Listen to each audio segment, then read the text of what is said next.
দুঃখের বিষয় হলো মিছিলে তো জয়েন করতে পারলাম না। বিএসপি নাকি তাড়াহুড়া করতেছে, এই জন্য আগে আমি 10টায় রওনা দিয়েছিলাম, একটু আটকে গেছি। আটকে যাওয়ার কারণে দেরি হয়ে গেছে। তো যাই হোক, আজকে আমাদের বাংলাদেশের গণ অভ্যুত্থানকে অনেকে তো দ্বিতীয় মুক্তিযুদ্ধও বলে। সেই দ্বিতীয় মুক্তিযুদ্ধের বিজয় দিবস আজকে, মানে গত বছরের এই 5 আগস্ট শেখ হাসিনা পলায়ন করছে এবং ওই দিন বাংলাদেশ ফ্যাসিস্ট মুক্ত হয়েছে নাকি। তো যেহেতু এই অভ্যুত্থানের সাথে ইসলামী আন্দোলন বাংলাদেশ এবং পীর সাহেব চরমনাই একেবারে শুরুর থেকেই জড়িত ছিল। কারণ আমরা ইসলামী আন্দোলন বাংলাদেশ এমন একটা সংগঠন যে দেশের যে কোনো প্রয়োজনে নিজেদের স্বার্থ না দেখে জনগণের জন্য, দেশের জন্য, ইসলামের জন্য সবসময় সবার আগে ঝাঁপায় পড়ে হলো পীর সাহেব চরমনাই। ছাত্ররা যখন রাস্তায় নামছে, জুন মাসে তারা রাস্তায় নামছে, জুলাইয়ের শুরু থেকেই পুলিশের গুলিতে মারা যাওয়া শুরু হয়ে গেছে। এই মারা যাওয়ার পরে এটার বিরুদ্ধে সবচেয়ে কড়া প্রতিবাদ করছেন কিন্তু চরমনাই পীর সাহেব। এবং একেবারে বাইতুল মোকাররম উত্তর গেটে প্রকাশ্যে তাদের বিরুদ্ধে সমাবেশ হয়েছে, সারা দেশে মিছিল হয়েছে। সর্বশেষ 16 জুলাই, তখন তো একদম গরম অবস্থা, কোনো পুলিশের অনুমতি নাই, অনুমতি ছাড়াই আমরা 16 জুলাই যুব আন্দোলনের ব্যানারে ঢাকায় সমাবেশ করছি। বাইতুল মোকাররম উত্তর গেটে আমরা যেই সমাবেশ করছি, সেই সমাবেশে আপনার পীর সাহেব চরমনাই ছিলেন এবং সেখানে পীর সাহেব হুজুর যেই কঠিনভাবে বক্তব্য দিচ্ছেন, সেটা এখনও ফেসবুকে আপনারা শুনছেন হয়তো, যে পুলিশরা যেইভাবে গুলি করে মানুষ মারতেছিল, পীর সাহেব হুজুর পুলিশদেরকে উদ্দেশ্য করে বলছেন যে, হে নরপিশাচ, তুই আমার ভাইয়ের বুকে কেন গুলি করে। এইরকম কঠিন কথা কোনো দল কিন্তু বলতে পারে না। এবং কার বিরুদ্ধে বলছে? যারা সরাসরি গুলি করে। এবং ওই সমাবেশে আমিও ছিলাম। এই সমাবেশ আমরা যখন বাইতুল মোকাররম উত্তর গেটে সমাবেশে বক্তব্য দিতেছিলাম, সেই সময় আমাদের মাথার উপর দিয়ে হেলিকপ্টার ঘুরতেছিল। আমরা আশঙ্কা করতেছিলাম যে হেলিকপ্টার থেকে যে কোনো মুহূর্তে হয়তো আমাদেরও গুলি করতে পারে। এবং পল্টন মোড়, দৈনিক বাংলা, দুই দিকে পুলিশ এমনভাবে অবস্থান নিচ্ছে, অস্ত্র নিয়ে, গোলা বারুদ নিয়ে, ওই যে তাদের রায়ট কার্টার সব নিয়ে দুই জায়গায় অবস্থান করতেছে, আর মাঝখানে আমাদের সমাবেশ। কত কঠিন অবস্থার মধ্যে 16 তারিখে প্রথম হয়েছে, পরে আবার 19 তারিখে প্রোগ্রাম হয়েছে। তো 16 তারিখে যে প্রোগ্রাম হয়েছে যুব আন্দোলনের ব্যানারে, পরে আমরা শেষ পর্যন্ত পুলিশ এসে অনেকবার আমাদেরকে তাগাদা দিছে শেষ করার, আমরা শেষ করি নাই। মিছিলের শেষ দিকে এসে পুলিশ এই আপনার টিয়ার গ্যাস ছুড়ে পল্টন মোড় থেকে আগানো শুরু করছে পুলিশের বিশাল বাহিনী। এই তারা এগিয়ে এসে সরাসরি আমাদের মিছিলের উপর হামলা করছে এবং সেদিন আমাদের 50-এর উপর আমাদের লোকজন গুলিবিদ্ধ হয়েছে। এই যে সরাসরি যে সরকারের সাথে, সরাসরি সরকারি বাহিনীর সাথে যে অবস্থান, এটা কিন্তু ইসলামী আন্দোলন একমাত্র করছে, অন্য কোনো দল দলীয়ভাবে কিন্তু কেউ করে নাই। আপনি বিএনপির লোকজন তারা বলে যে আমরা এটার মাস্টার মাইন্ড ছিলাম, আমাদের তারেক জিয়ার নেতৃত্বে গণ অভ্যুত্থান হয়েছে, এখন বড় বড় কথা বলে। কিন্তু আমরা সেই সময় দেখছি বিএনপির লোকজন ভয়ে কেউ মুখ খুলত না। বিএনপির মহাসচিবকে জিজ্ঞেস করছে সাংবাদিকরা, তিনি বলেন যে না, এই ছাত্রদের আন্দোলন, এটার সাথে আমরা নাই। কি বলছে কিনা? সুতরাং একমাত্র বাংলাদেশে বুক ফুলিয়ে ছাত্রদের পক্ষে সরাসরি কথা বলছে চরমনাই পীর সাহেব এবং ইসলামী আন্দোলন বাংলাদেশ। এছাড়া অন্য কোনো সংগঠন কিন্তু এইভাবে সরাসরি আসে নাই। এবং শাহবাগে যেদিন গেল 3 তারিখে, শাহবাগে আমাদের নায়েবে আমিরের নেতৃত্বে আমরা সেদিন শাহবাগে গেছি, সেদিনও দেশের পরিস্থিতি তখন তো খুবই খারাপ, নাজুক অবস্থা, কারফিউ চলে। আমরা এর মধ্যে নায়েবে আমিরের নেতৃত্বে শাহবাগে গেছি। শাহবাগে যাওয়ার পরে দেখলাম যে ছাত্র জনতা আছে, বাকি তাদের মানে সবার মধ্যেই একটা চিন্তা যে যে অবস্থা আমরা কত সময় রাস্তায় থাকতে পারবো, কত সময় আমরা ধরে রাখতে পারবো।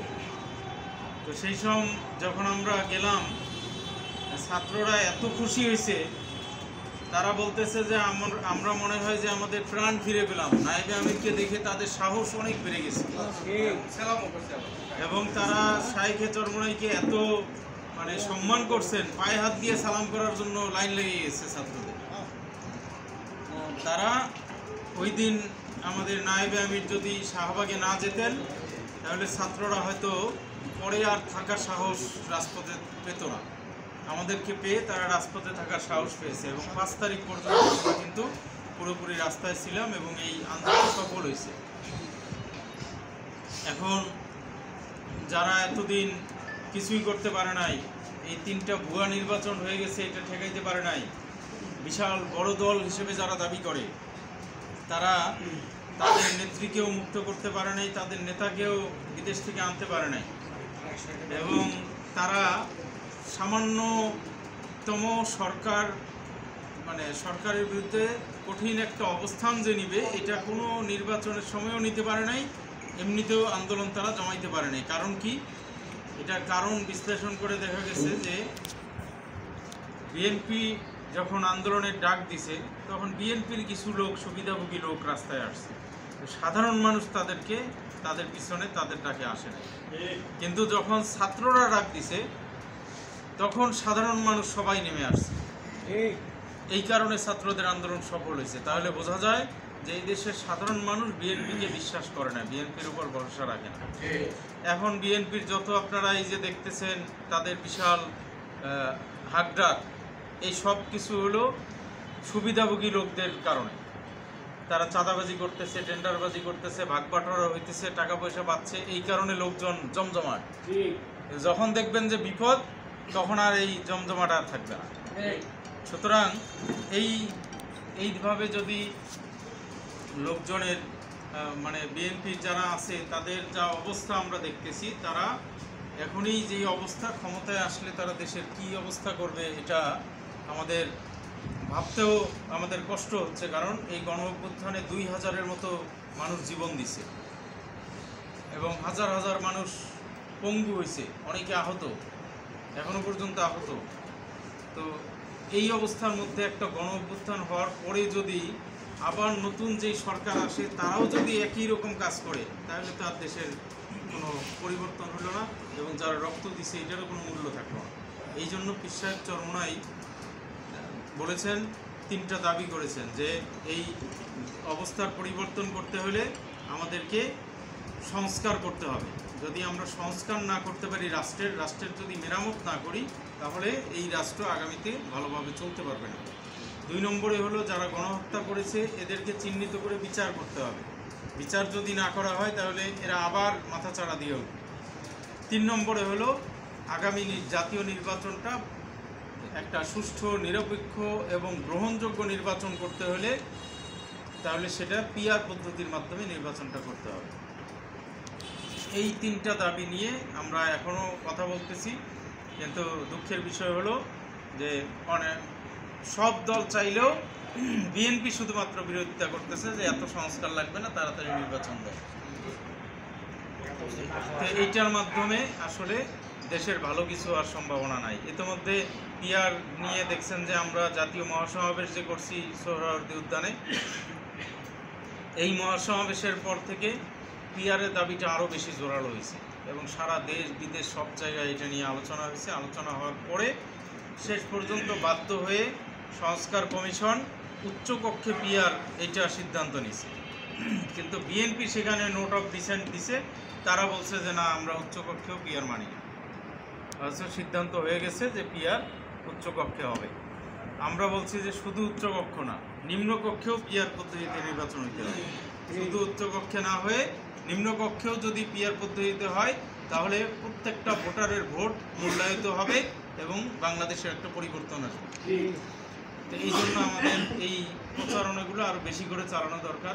সাধারণ মানুষ কিন্তু আমাদের সাথে আছে এবং বিশিষ্ট ব্যক্তিরাও আমাদের সাথে আছে। দুই একটা দল না থাকলেও আমরা মনে করি আগামী নির্বাচনে কারা ক্ষমতায় আসবে এটা তো পরের বিষয়, কিন্তু আমরা বিশ্বাস চরমনে এবং ইসলামী আন্দোলন সবসময়ই হলো হকের পক্ষে থাকে। আমরা ক্ষমতায় যাইতে পারি আর না পারি, আমরা সবসময় হক কথা বলব। এটা হলো আমাদের আদর্শ, আমাদের নীতি।